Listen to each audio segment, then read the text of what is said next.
Ek wil vanmôre dan die woord met die begin bedien en dan ook eers die skriflesing met die deel, wat vanmôre uit 2 Kronieke, die 2 Konings, die tweede hoofstuk 18 tot 14 is, en ek gaan 'n paar stukkies vir julle lees, en dit later dan weer in die preek herhaal, so jy moet 'n bietjie geduldig wees vanmôre. By die 8ste vers sê, en Elia het sy mantel gevat, dit opgerol, en die water daarmee geslaan. Die water het na links en na regs verdeel, sodat hulle 2 op droë grond deurgegaan het. En net toe hulle deur is, sê Elia vir Elisa, wat wil jy hê moet ek vir jou doen, voordat ek van jou af weggevat word? En Elisa het geantwoord, mag daar tog 'n dubbele deel van die gees op my kom. En toe sê Elia, dis 'n moeilike ding wat jy vra, as jy my sien wanneer ek van jou af weggevat word, mag dit dan met jou gebeur, maar as jy my nie sien nie, sal dit nie gebeur. Terwyl hulle gesels verder gegaan het, was daar skielik 'n wa van vuur met perde en van vuur wat hulle 2 van mekaar geskei het. En Elia is in 'n stormwind op in die hemel in. En toe Elisa dit sien, het hy uitgeroep, my vader, U was vir Israel die strydwa met sy ruiters. En toe Elisa nie meer vir Elia kon sien nie, het hy sy eie klere gevat en dit in 2 stukke geskeur.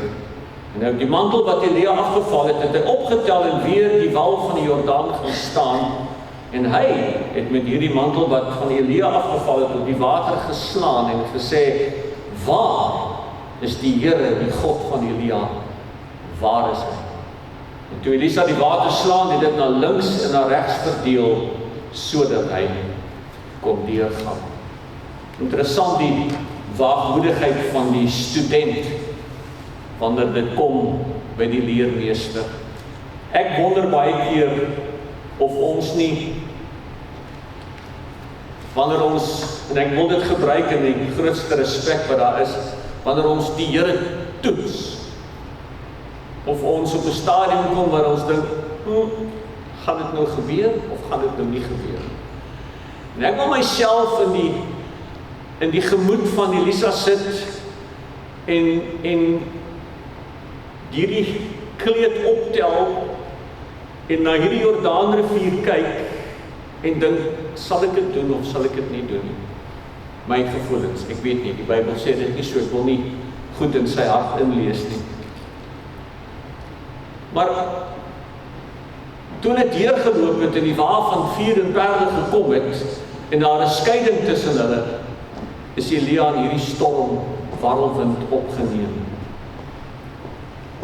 Die ironie is, hy skeur sy klere uit hartseer en uit rou, want sy leermeester is nie meer by hom nie. Tog tel hy die kleed op, weer as 'n beskerming. En in 2 Konings 2 is die agtergrond so bietjie vir my interessant, want Elisa en Elia is op hierdie laaste baie betekenisvolle reis. En die toneel speel af in die Jordaanrivier, 'n plek wat ook van baie groot belang is in Bybelse geskiedenis vir die Israeliete. En die 2 reis saam, en Elisa, die student, is vasbeslote om by Elia te bly. Nou eers jy nou teruglees, kom jy agter hoeveel keer het Elia vir hom gesê, nie maar bly hier, moet nou nie saamkom nie, bly. Nee, ek kom saam. Hy is vasbeslote, want hy weet sy tyd met Elia se vertrek is nou baie naby. En ek wil bly tot die einde toe. Terwyl hulle so stap, wil ek weer in my gemoed dink, daar's 'n gevoel van afwagting in die lug. Aangesien beide mans bewus was dat daar nou 'n naderende skeiding gaan wees, 'n oorgang van leierskap, en daarom ook, wat wil jy van my hê, Elisa? En hulle bereik hierdie oewer van die Jordaanrivier, en Elia haal sy mantel af, en hy slaan die water daarmee, en dit skei wonderbaarlik, die Bybel sê na links en regs, en hulle stap droogvoets daardeur, en laat my dink aan 'n ander verhaal wat ook gebeur het, met die Israeliete. Maar wat ek vanmôre met u wil deel is hierdie kragtige vertoning van God se teenwoordigheid, want 'n mens kan nie dit doen nie. Lê die grondslag vir ons gedagte vanmôre van 'n dramatiese gebeurtenis wat nou op die punt staan om te ontvou. Die doel wat ek dink Elia vir Elisa hier wil leer, is om God te soek en God te begeer, en toe te laat en te besef dat sonder die Here is daar net verval, en uiteindelik dan dood. Psalm 48, die 13de vers, sê die woord van ons, gaan rondom Sion, trek daaromheen, tel sy torens, 14de vers, let op sy skanse, wandel deur sy paleise, sodat julle dit aan die volgende geslag kan vertel, wat? Dat hierdie God, onse God, vir ons, vir ewig en altyd is. En hy sal ons lei tot die dood toe, ja. Geliefdes, ek dink in die tyd waarin ons leef, is daar ook soveel filosofie en tradisies en pogings om uiteindelik die werklikheid en die menslike toestand van die wêreld weg te trek van ons geloof in God, van ons moraliteit en lewenstyl, van die betekenis van die lewe. En alles dra by, baie keer negatief, om ons geloof te beïnvloed. En dit maak dat my daaglikse geloofsomgang en my ervarings soms in verdrukking ingaan, en daardie verdrukking maak dat ek baie keer in die proses van dit wat ek nou beleef, die Here vergeet. Bietjie vergeet dat ek die Here se naam mag aanroep, vergeet dat ek die Here kan raak sien. Maar kom ek sê dit dan nou vir u vanmôre, die God van Elia en die God van Elisa is nog steeds die God van vandag. Want hy vermag nog steeds vandag wonders, ten spyte van wat die wêreld wil negatief aan ons betoog. Die uitroep van Elisa, waar is nou die Here God van Elia? Ek wil antwoord, hy's nog hier. Hy's by my, hy's by u, hy's in ons omgewing, hy's met ons, hy omtrek en omsingel hierdie aarde. God is met ons. Maar nou kom die vraag, en die uitdrukking is daar, wanneer Elia sy mantel neem en die sigbare teken doen deur op die Jordaan te kloof, dat hy vir Elisa wil sê, besef jy, dat daar's altyd moontlikhede in die teenwoordigheid van die Here. God het getoon, Elisa, dat hy nog steeds by Elia was, en dat hy steeds in staat is, om wonderwerke toe te laat, om dinge te doen wat onmenslik is, omdat ons sy kinders is. Elia neem sy mantel, wat 'n sigbare teken van 'n profetiese oproep is, en hy sê vir Elisa, hierdie is belangrik, kyk wat gaan ek doen. Miskien nie soveel woorde nie, maar in sy aksie.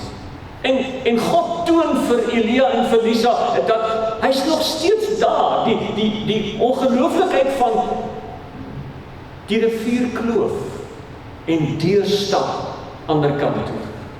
God toon dat hy in staat is om selfs hierdie laaste wonderwerk wat Elia gedoen het, weer vir Elisa te herhaal. Dis kom hierdie versekering ook by hom uit vanmôre. Ek is nog hier. Ek dink in sy hartseer, ek dink in sy droefheid van ek het my leermeester verloor, en kyk, dit was nie sommer net weg nie, daar was 4 paravaan, dan staan hierdie ongelooflike warrel, want dit was traumaties. En skielik, wil ek sê, in die stilte van die storm, is daar hierdie, is ek nog alleen? Is God regtig nog met my? Het hy nie saam met Elia hemelwaarts toe gegaan nie? En daarom die trek of die skeur van sy klere, simbolisering van hartseer, van ellende, van swaar kry, en dan die aantrek van Elia se mantel. Nou, weer eens, en dis maar my gedagtes en my denke, ek dink nie dit was 'n verskriklike heilige mantel. Was heel waarskynlik iets wat hom warm gehou het. En as ons vanmôre, en daar's mense in die wêreld wat dit wil en waag om die goeders te soek, die artefakte van die heilige. Ek het nou die dag 'n artikel gelees van as jy al die stukkies hout bymekaar maak in die wêreld wat werklik van die kruis van Jesus Christus afgekom het, gaan jy ongelooflike klomp kruise kan maak as jy hulle bymekaar sit. Die artefakte maak asof die wêreld wil sê, maar hier's ons God.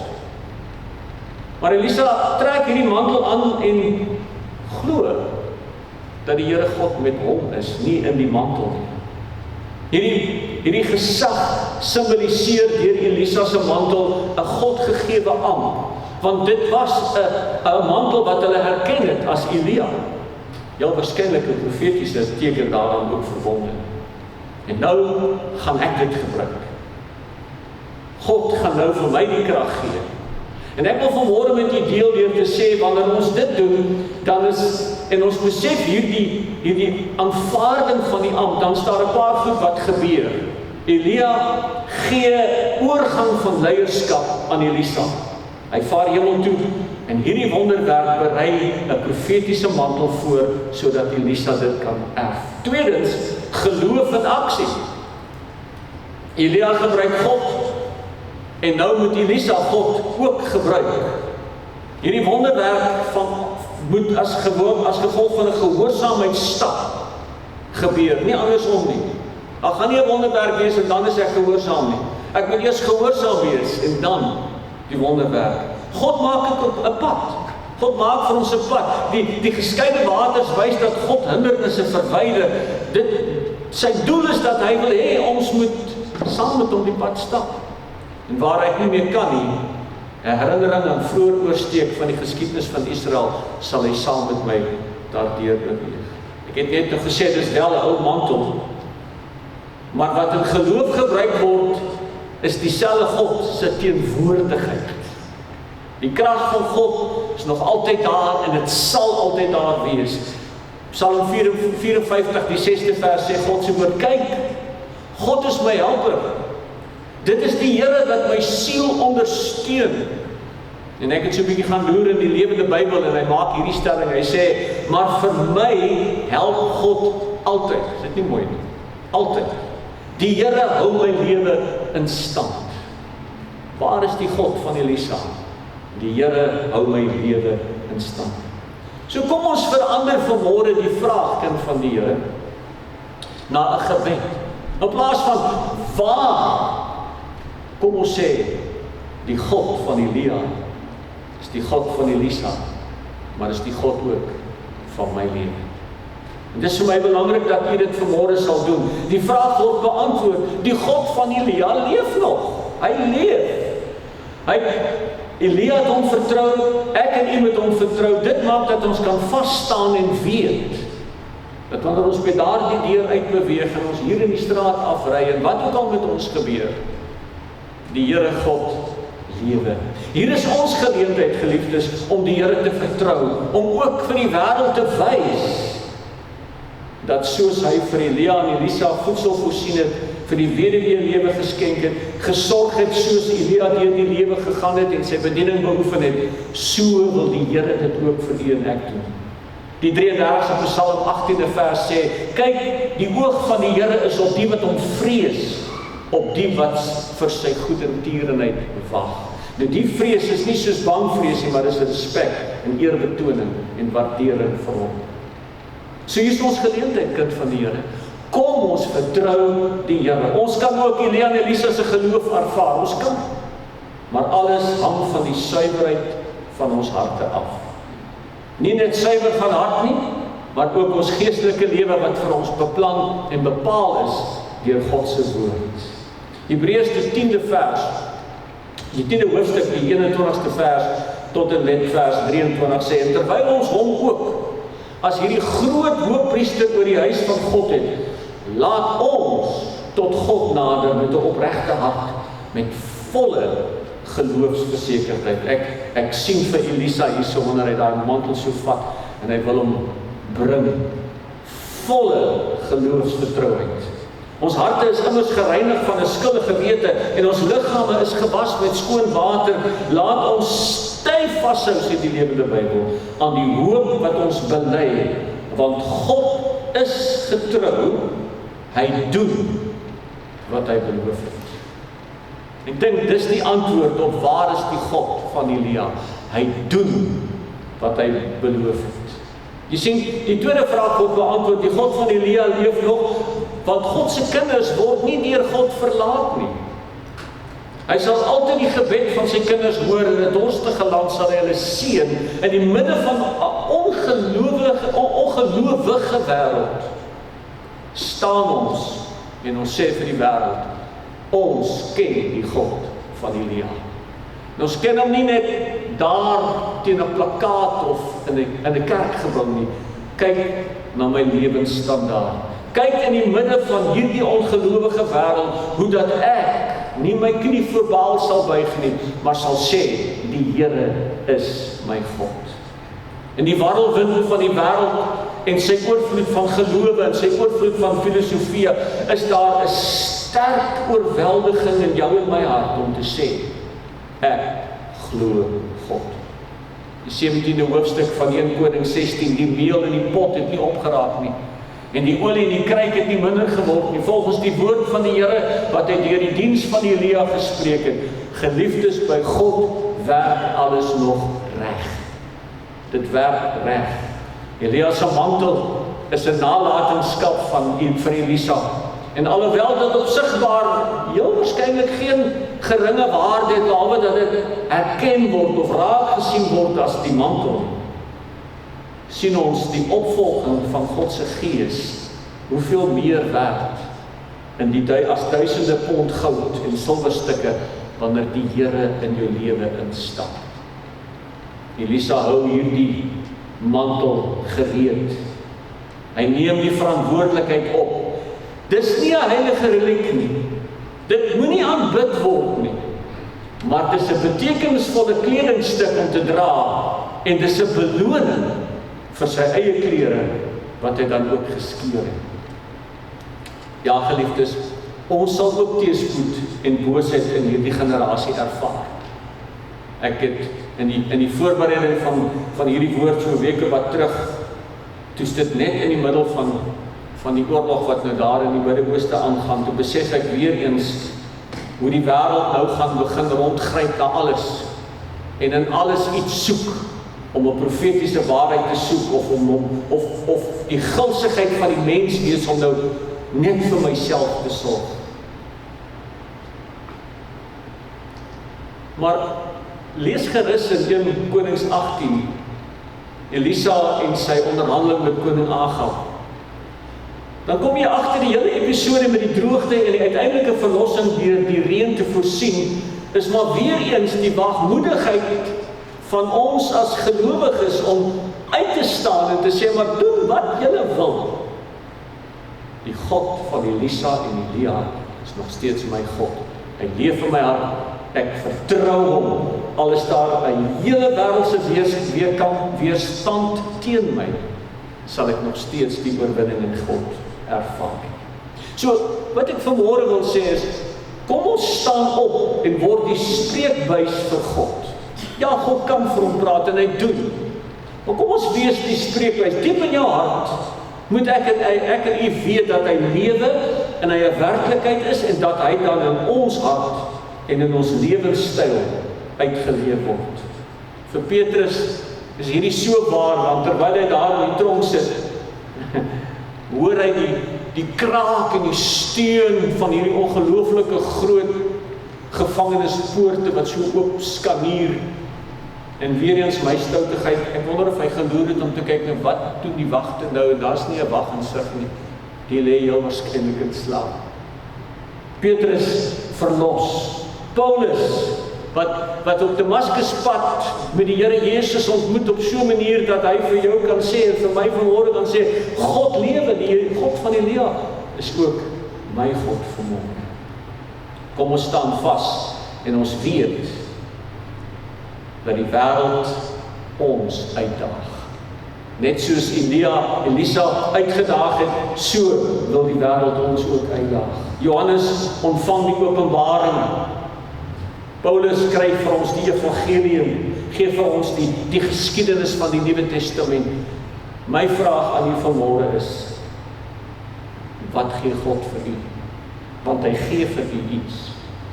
Heel waarskynlik nie 'n fisiese mantel nie, maar hy gee vir u sy gees, sy teenwoordigheid, sy belofte, sy sekerheid. En hy sê, ek, die God van Elia en Elisa, is ook jou God. Maar dis eers wanneer ons in lewenskrisis is, dat ons aangemoedig word, amper gedwing word, om hierdie verantwoordelikhede te erken en op te neem. Ek dink as daar nie 'n Jordaanrivier was wat Elisa moes terugoorsteek nie, het hy nooit regtig gewaag om, mag ek dit sê, die Here te toets nie. Kan jy sien die mantel? Hier vloei die rivier, gaan ons hom slaan, gaan ons hom nie slaan nie. Dis in tye van lewenskrisis, in tye van moeilike oomblikke wat ons geloof toepas en weet u wat? Dit werk. Dit werk. Wanneer daar 'n verandering in ons lewens plaasvind en ons staan vir die eerste keer bewustelik alleen, ontdek ons hoe baie swak ons is en watter hulpbronne ons eintlik tot ons beskikking het, menslik, nie baie nie. Ons is grootliks afhanklik van die kennis en die oorheersende getuienis van God wat werklik is en wat regeer. En dit, kind van die Here, is ons daaglikse oorwinning. God wat omgee vir individue. Baie van Elisa se wonderwerke is hoogs persoonlik en hulle is daar vir u. En ek wil vanmôre vir u sê, hy sien hoe God vir hom kos voorsien in hongersnood, die genesing van Naaman, die opwekking van die Sunamitiese vrou se seun, die help van 'n arme weduwee om skuld te ontsnap. Dit is nie hierdie magiese wonderwerke wat die wêreld van ons vra nie, dis gemeenskaplik, dis uitreik, dis gee, dis bedien. En daarom, die Here roep ons tot aksie, die geleentheid word vir ons aangebied. Die God van Elia en die God van Elisa ervaar ons in die nederigheid en die kleinheid van die Here in ons midde en alle mense se lewens. Ek wil 'n baie persoonlike getuienis met u deel hier vanmôre voordat ons by die laaste punt gaan kom. Ek het by 'n man gaan kuier in die hospitaal, dis my werk. En hy het so swaar gekry want ek kon omtrent nie praat nie. En wanneer hy met my gepraat het, was dit regtig net fluisterend. En hoe meer ek vir hom sê, ek kan jy nie hoor nie, jy moet mooi praat. Hoe meer het dit vir my geklink asof hy frustrerend word, want toe begin hy op my amper sê gil, hard praat. Maar wat hy met my deel kom toe uit. En sy enigste vraag is, gaan die Here my vergewe? En ek deel met hom en ek sê vir hom, as jy die Here Jesus liefhet en jy berou oor jou sondes, die Here sal jou vergewe. En 'n paar keer weer het hy geprewel en toe sê hy weer hardop, bid vir my. En dit kind van die Here, en toe ek vir hom bid, toe loop die trane en ek glo my hart, die man het sy saak met die Here reggemaak. Maar dit vir my is, waar is die God van die lewe? Daar die klein uitreik en daar die net daar wees, wanneer ons daar moet wees. As God Elia tevrede gestel het, sal hy sekerlik vir ons goed genoeg wees. As hy die behoud van die profeet was, is hy ook ons behoud. Wanneer ons eie Jordaanrivier teekom, ons uitdagings, ons vrese, ons hindernisse, dan roep ons tot God met dieselfde geloof. En ons sê, en ons stel die mantel op, miskien is dit 'n geestelike mantel, miskien is dit 'n gebedsuitroep, maar ons word aangemoedig. Kloof die Jordaanrivier van jou probleme. Weet verseker dat God altyd sal voorsien aan die wie getrou bly. Hy bevestig sy woord aan ons. In Johannes die 4de hoofstuk, die 9de vers, hierin is die liefde van God tot ons geopenbaar, dat God sy enige gebore seun gegee het, terwyl die wêreld gestuur het, terwyl die wêreld hom nie begeer het of iets aan hom wou doen nie. Maar daardeur kan ons lewe. Die God van Elisa se teenwoordigheid is 'n God wat jou sien in jou persoonlike stryd. Vir jou voorsien, en ek gebruik jou, ek weet, dit is miskien onpersoonlik, maar ek wil hê jy moet dit persoonlik neem vanmôre. Vir jou voorsien op 'n praktiese manier. Vir jou lei wanneer die pad onduidelik is. Vir jou beskerm wanneer die bedreigings oorweldigend is.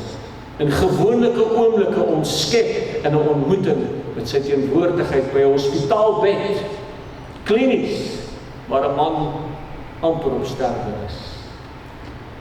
Net soos die reis wat ek en u reis, so omhels die uitdagings van die wêreld ons, en hulle lê vir ons voor.